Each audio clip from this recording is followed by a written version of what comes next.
एक राजा था जिसके यहाँ बेटा पैदा नहीं हो रहा था। उसे किसी तांत्रिक ने सलाह दी कि आप ही के राज्य में किसी छोटे बच्चे की बलि चढ़ा दीजिए, अगले 1 साल में आपके यहाँ बेटा पैदा हो जाएगा। राजा ने ऐसा ही किया। अगले ही दिन ऐलान करवा दिया कि जिस घर से बच्चा दिया जाएगा उस घर को ढेर सारा धन दिया जाएगा। राजा का यह ऐलान एक गरीब परिवार ने सुना तो अपने घर के सबसे छोटे बच्चे को भेज दिया कि यह बच्चा हमारे किसी काम का नहीं, इसे रख लो। अब बलि चढ़ाने की पूरी तैयारी हो गई। राजा ने बच्चे से पूछा, कोई तुम्हारी आखिरी इच्छा? तो बच्चा बोला, मुझे बस थोड़ी सी गिल्ली मिट्टी ला कर दे दो।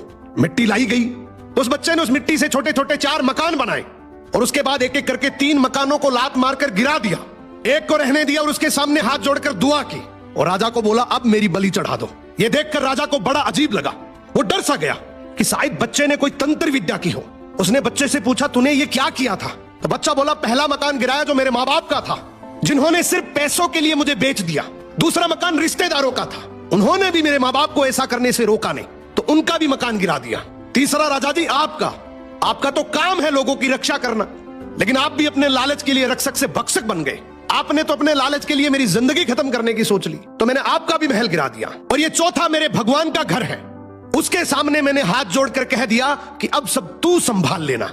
राजा ने बच्चे की बात सुनी तो आंखों में आंसू आ गए और गहराई से सोचा कि किसी हंसती खेलती जिंदगी को खत्म करके मुझे बेटा मिल भी गया तो मेरे किस काम का, क्योंकि मेरे राज्य में न्याय की भूल हो सकती है लेकिन उस ऊपर वाले की डायरी में गलती की कोई गुंजाइश नहीं है। राजा ने रोते हुए बच्चे को गले लगा लिया और बोला, आज से तू ही मेरा बेटा है। इस कहानी का मतलब है कि दुनिया के सामने झुकने से कुछ नहीं होगा, क्योंकि दुनिया अपने मतलब के लिए कुछ भी कर सकती है। झुकना है तो उस भगवान के सामने, जिसके सामने झुकने से तुम्हारा कोई कुछ नहीं बिगाड़ सकता।